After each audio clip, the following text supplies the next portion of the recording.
السلام علیکم ویورز، میں ہوں حکیم مصطفانیز اور آپ لوگوں کی خدمت میں حاضر ہوا ہوں میں آج ایک اور نیا ٹاپک لے کر۔ کل میں نے آپ لوگوں کو بتایا تھا گردوں کے فیل ہونے کے کیا کیا امراض ہو سکتے ہیں، گردوں میں خرابیوں کے کیا کیا امراض ہو سکتے ہیں، اور آج بتاتا ہوں میں آپ لوگوں کو انشاءاللہ تعالی کہ گردوں میں پتھری ہونے کے کیا کیا علامات ہیں، کیا وجوہات ہو سکتی ہیں،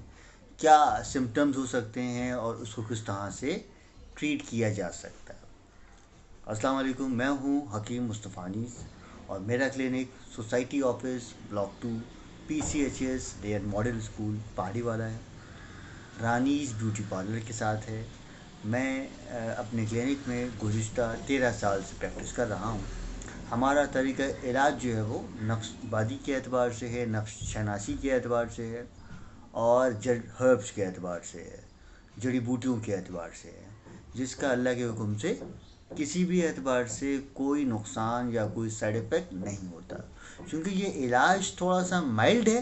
تو الحمدللہ اس کے اندر سلولی گریجولی اور پرمننٹلی طور پر ثم الحمدللہ اللہ کے حکم سے ہر مسئلہ حل ہو سکتا ہے۔ تو آپ لوگ مجھ سے کسی بھی مرضی صورت پر رابطہ کر سکتے ہیں۔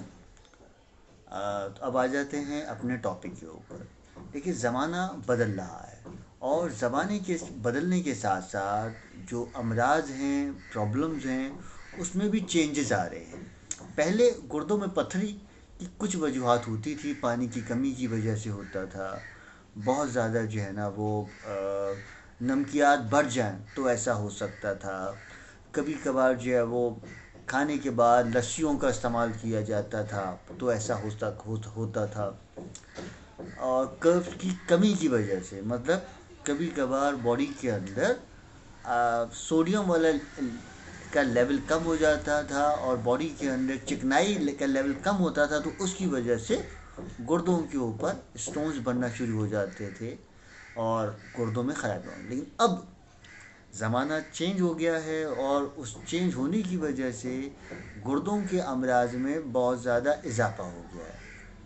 فیلئر کا مسئلہ بھی بہت زیادہ بڑھ گیا ہے اور گردوں میں پتھری کا پرابلم بھی بہت زیادہ بڑھ گیا ہے۔ اب دیکھیں جی، پتھری 3 قسم کی ہے۔ ایک پتھری وہ ہے جس کو غدود کہا جا سکتا ہے، جس کو پانی کی تھیلیاں کہا جا سکتا ہے۔ دوسرا پتھری وہ ہے جس کو سٹونز کہا جا سکتا ہے، اور تیسری پتھری وہ ہے جو کیلشیم کے سٹون بن رہے ہیں۔ ایسا کبھی ہوتا نہیں تھا، لیکن اب ہمارے ساتھ ایسا ہو رہا ہے کہ کیلشیم جب باڈی میں بڑھ جاتا ہے تو بھی اس کے کیلشیم سٹونز بن جاتے ہیں ہماری گردوں کے اندر۔